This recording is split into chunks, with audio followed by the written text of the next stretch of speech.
Welcome friends, welcome to India சமையல். இன்னைக்கு வீடியோவில் ஹெல்த்தியான பிரேக்ஃபாஸ்ட் ரெசிபி கம்பு அடை எப்படி பண்ணலான்னு சொல்லி பார்க்கலாம். நம்ம சேனலில் போடுற வீடியோ உங்களுக்கு பிடிச்சிருந்துச்சுன்னா சப்ஸ்கிரைப் பண்ணி வச்சுக்கோங்க ஃப்ரெண்ட்ஸ். இப்போ ஒரு மிக்சிங் பவுல் எடுத்துக்கலாம். அதில் 1 கப் அளவுக்கு கம்பு எடுத்திருக்கேன். அதே கப்பில் 1/2 கப் அளவுக்கு துவரம்பருப்பு எடுத்துக்கோங்க. அதே கப்பில் 1/2 கப்பு கடலைப்பருப்பு, 2 டீஸ்பூன் அளவுக்கு பாசிப்பருப்பு, 2 டீஸ்பூன் அளவுக்கு உளுத்தம்பருப்பு,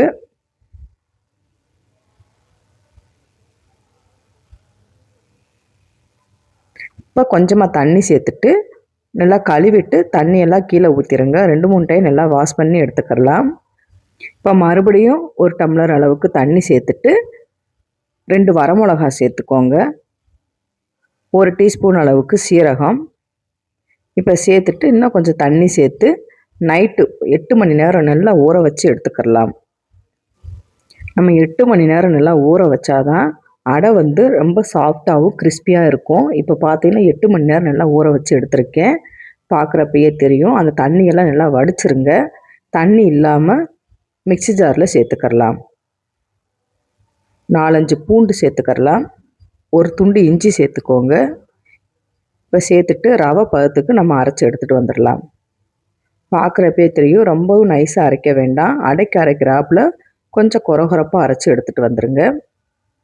இப்போ ஒரு பவுலில் வந்து இந்த மாவை ஊற்றிக்கிறலாம். பார்க்குறப்ப தெரியும் நல்லா கெட்டியாக இருக்குது மாவு. இப்போ மிக்ஸி ஜாரில் கொஞ்சமாக தண்ணி சேர்த்துட்டு அதை அலசிட்டு அந்த தண்ணியை சேர்த்துக்கோங்க. இப்போ பார்த்தீங்கன்னா கரெக்டான பதத்துக்கு இருக்கும். தேவையான அளவுக்கு உப்பு சேர்த்துக்கலாம். நீங்கள் உப்பு பார்த்துட்டு போட்டுக்கோங்க. பெருங்காயம் 1/2 டீஸ்பூன் அளவுக்கு சேர்த்துக்கலாம். நாங்கள் பருப்பு வகை சேர்த்துருக்கனால பெருங்காயம் சேர்த்துக்கிட்டிங்கன்னா கொஞ்சம் நல்லாயிருக்கும். இப்போ நல்லா கலந்து விட்டுக்கலாம். இப்போ கலந்து விட்டுட்டு ஒரு 10 நிமிஷம் ஊற வச்சுக்கோங்க. கொஞ்ச நேரம் ரெஸ்ட்டில் இருக்கட்டும். இப்போ 10 நிமிஷம் ஆயிடுச்சு. மீடியம் சைஸ் வெங்காயம் 1 வெங்காயம் பொடியாக கட் பண்ணி சேர்த்துக்கலாம். நீங்கள் முருங்கைக்கீரை இருந்துச்சுன்னா முருங்கைக்கீரை சேர்த்துக்கோங்க. என்கிட்ட முருங்கைக்கீரை இல்லை, கேரட்டை துருவிட்டு சேர்த்துருக்கேன். கொஞ்சமாக கருவேப்பிலையை பொடியாக கட் பண்ணி சேர்த்துக்கலாம். இப்போ சேர்த்துட்டு நல்லா கலந்து விட்டுக்கோங்க. இப்போ பார்த்தீங்கன்னா உப்பு காரமெல்லாம் கரெக்டாக இருக்கான்னு பார்த்துக்கலாம். மாவு வந்து இந்த பதத்துக்கு இருக்கணும். இப்போ கடாயில் கொஞ்சமாக எண்ணெய் சேர்த்துக்கோங்க. சேர்த்துட்டு இப்போ மாவை வந்து ஊற்றிடலாம். ரொம்பவும் கெட்டியாக இருக்கக்கூடாது, ரொம்பவும் தண்ணியாக இல்லாமல் இந்த பதத்துக்கு இருந்தால் போதும். அடைக்கு நல்லாயிருக்கும், நல்லா கிறிஸ்பியாக இருக்கும், சாஃப்டாகவும் இருக்கும். நம்ம பருப்பு வகையில் இந்த மாதிரி ஊற வச்சு எடுத்துக்கிட்டால் தான் மேலாப்பில் பார்த்தீங்கன்னா இந்த மாதிரி பபுள்ஸாக இருக்கும். சாப்பிட்றப்பையும் டேஸ்ட்டு நல்லாயிருக்கும். இப்போ நடுவில் இந்த மாதிரி ஹோல் போட்டுக்கோங்க. அப்போ தான் நல்லா வெந்து வரும். ஓரங்களில் லைட்டாக எண்ணெயை தடவிட்டு இந்த மாதிரி திருப்பி போட்டுக்கோங்க.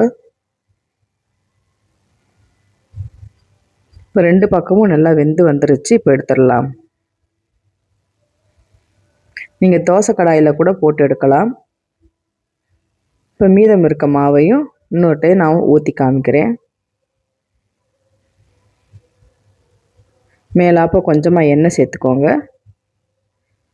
இப்போ வெந்ததுக்கப்புறமா திருப்பி போட்டுடலாம்.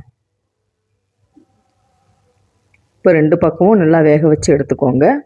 அவ்வளோதாங்க, சூப்பரான கம்பு அடை வந்து ரெடி ஆயிடுச்சு. இதை வந்து நீங்கள் சட்னியோடையும் இல்லை தக்காளி சட்னியோட வச்சு சாப்பிட்றப்ப டேஸ்ட்டு சூப்பராக இருக்கும். ட்ரை பண்ணி பாருங்கள். ட்ரை பண்ணி பார்த்துட்டு கமெண்ட் பண்ணுங்கள். உங்களுக்கு இந்த வீடியோ பிடிச்சிருந்துச்சுன்னா லைக் பண்ணுங்கள், ஷேர் பண்ணுங்கள், கமெண்ட் பண்ணுங்கள். பாய். தேங்க்ஸ் ஃபார் வாட்சிங்.